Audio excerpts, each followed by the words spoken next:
আপনারা ভিডিওতে যে পুকুরটি দেখতেছেন এটি আমার অধিক ঘনত্বের পুকুর। এই পুকুরে আমি একর প্রতি ১৫,০০০ মাছ চাষ করে থাকি। অর্থাৎ এখানে ১০,০০০ তেলাপিয়া, ৫,০০০ মিশ্র প্রজাতির মাছ আমি দিয়ে থাকি। এই পুকুরটার বয়স হলো আজকে ৪ মাস ৭০ দিন। ৪ মাস ৭০ দিন আমরা পুকুরে জাল মারতে আসছি। জাল মেরে মাছগুলো চেক করব এবং যদি মাছগুলো বাজারে বিক্রি উপযোগী হয় বিক্রি করে দিব।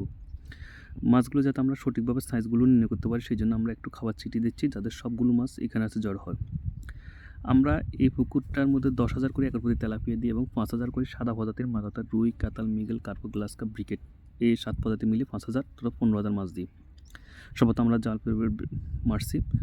আমরা এসব পুকুরে অধিক ঘনত্ব যেসব পুকুরগুলো আছে ১১-১৫,০০০ মাছ চাষ করি সেখানে আমরা প্রথম ৬ মাস মধ্যে তেলাপিয়া বিক্রি শেষ করে দিই। বাদবাকি ৬ মাসের মধ্যে সাদা প্রজাতির যে মাছগুলো আছে সেগুলো খাবার খাইয়ে বড় করে বিক্রি করি।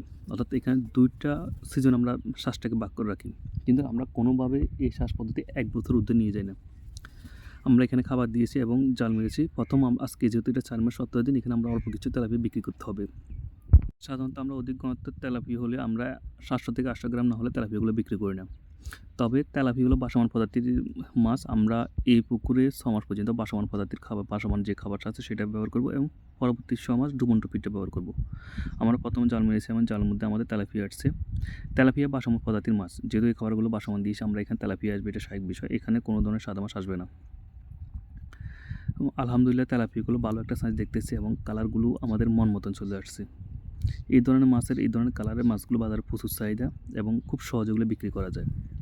যদিও বা আমরা এখানে পুকুর পাড় থেকে পাইকারের কাছে এগুলো বিক্রি করে দিই। যেহেতু আমাদের এখানে এটা ১২ একর একটা প্রকল্প।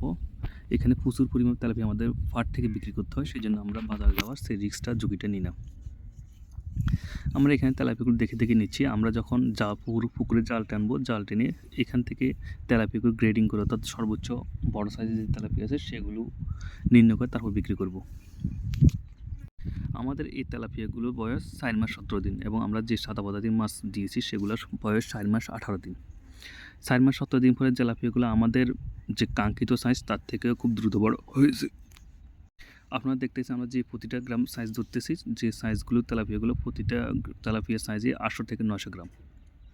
অর্থাৎ আমাদের এই পর্যন্ত এই পুকুরে ১২ একর পুকুরে প্রায় ৯০ টনের মতন তেলাপিয়া স্টক হয়ে গেছে। এত মাছ আমাদের রাখা সম্ভব নয়। এমনিতে এই পুকুরে কন্টিনিউয়াসলি আমাদের যে অক্সিজেন প্রবলেম হচ্ছে, মাছগুলো সকালবেলা বেশি উঠতেছে, সেই জন্য আমরা এখন ৮০০ গ্রাম হলে বিক্রি করে দিব। সাধারণত আমরা অধিক ঘনত্ব পুকুরে ৮০০ গ্রাম হলে মাছগুলো বিক্রি করে দিই। এটা সে কাঙ্ক্ষিত সাইজ চলে আসছে। আমাদের এই ৪ মাস ৭০ দিন এই পুকুরটাকে আমরা যথেষ্ট পরিমাণে সঠিক ব্যবস্থাপনা করতে হয়েছে, সঠিকভাবে যত্ন নিতে হয়েছে এবং সঠিকভাবে টেক কেয়ার করা লাগছে। আমরা প্রতি মাসের শুরুতে এখানে চুন ব্যবহার করছি এবং প্রতি মাসের শুরুতে একবার জীবাণুনাশক, একবার প্যারাসাইট ব্যবহার করছি এবং কন্টিনিউয়াসলি ১৫ দিন পর এই পুকুরে প্রোবায়োটিক্স ব্যবহার করছি। সেজন্য আমাদের পুকুরের লোকবেলায় কম হয়েছে।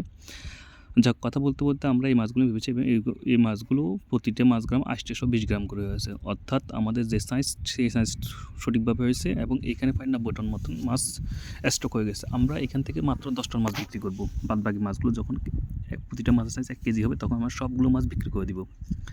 আমরা একটা পুকুরে ৬ মাস পর্যন্ত তেলাপিয়া রাখি। ৬ মাস পরে কোনোভাবে তেলাপিয়া রাখি না। ৬ মাস পর বাদবাকি যে ৬ মাস আছে সেই মাছকে আমরা সাদা প্রজাতির যে মাছগুলো আছে রুই, কাতাল, মৃগেল, ব্রিকেট, কার্পো, গ্লাস কাপ এদেরকে খাবার খাইয়ে ২ কেজি সাইজ করে বিক্রি করে দিই। আপনাদের আমরা যে প্রায় সময় ভিডিওতে ১০ টন ১৫ টন কথা বলি, আমরা এভাবে মাছগুলো উৎপাদন করি। তবে এটা অধিক ঝুঁকিপূর্ণ একটা চাষ, যে আমরা সাধারণত এই চাষ করার জন্য মানুষকে নিরুৎসাহিত করি। আমাদের এই পুকুরগুলোর কন্ডিশন খুবই ভালো। এখানে প্রায় গড়ে ৮ থেকে ১০ ফিট পানি থাকে এবং এই পুকুরগুলো নদীর পাশেও আমরা যে কোনো সময় এখানে পানি প্রবেশ করাতে পারি। আমাদের যখন মাছগুলো মোটাতে শুরু হয়ে যায় অটোমেটিকলি তখন আমরা এখানে নতুন কোনো পানি দিই। আপনারা যারা মৎস্য নিয়ে পড়ালেখা করছেন তারা অর্থাৎ জেনে থাকবেন যে অধিকাংশ আপনার ট্রিটমেন্টের ক্ষেত্রে আপনি ১০% পানি পরিবর্তন, ২০% পানি পরিবর্তন বা নতুন পানি পরিবর্তন কথা বলা থাকে। আমরা এই পদ্ধতিটা এখানে সঠিকভাবে অ্যাপ্লাই করতে পারি। কিন্তু আপনারা যারা যেখানে পানি স্বল্পতা, পানি সঠিকভাবে দিতে পারেন না, পানি আপনারা চেঞ্জ করতে পারেন না বা পানি পুরাতন পানি বাইরে দিয়ে নতুন পানি প্রবেশ করতে পারেন, তারা এই ধরনের চাষ করবেন না। কারণ এগুলো অতিরিক্ত আমাদের এই তেলাপিয়া মাত্র ৪ মাস ১৭ দিনে আমরা ৮০০ গ্রাম করেছি। যেহেতু আমাদের এই পুকুরে পানির পরিমাণ ছিল ৮ থেকে ১০ ফিট এবং ৮ ফিট কখনো আমাদের এই পুকুরে পানি করে না এবং আমরা মাঝে মাঝে এই পুকুরে নতুন করে পানি প্রবেশ করাই। আপনারা চাইলে 4 মাস 70 দিনে এই ধরনের মাছ করতে পারবেন না অধিক ঘনত্বের মধ্যে।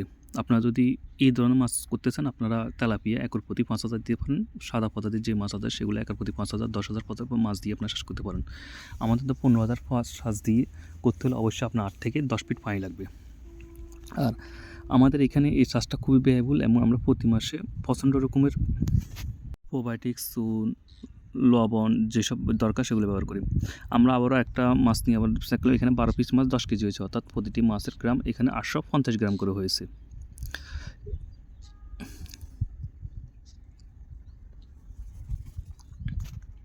আজকে আমরা 2 দিন এই পুকুরে খাবার বন্ধ রাখবো। 2 দিন বন্ধ রাখে আমরা এই পুকুরে জাল দিব। জাল দিয়ে এখান থেকে 10 টন মাছ বিক্রি করে দিব। তারপর আমরা প্রতি 15 দিন পর অন্তর 10 টন করে মাছ এখানে বিক্রি করা শুরু করব এবং 6 মাস যখন শেষ হবে তখন আমাদের এই পুকুরে পরিপূর্ণ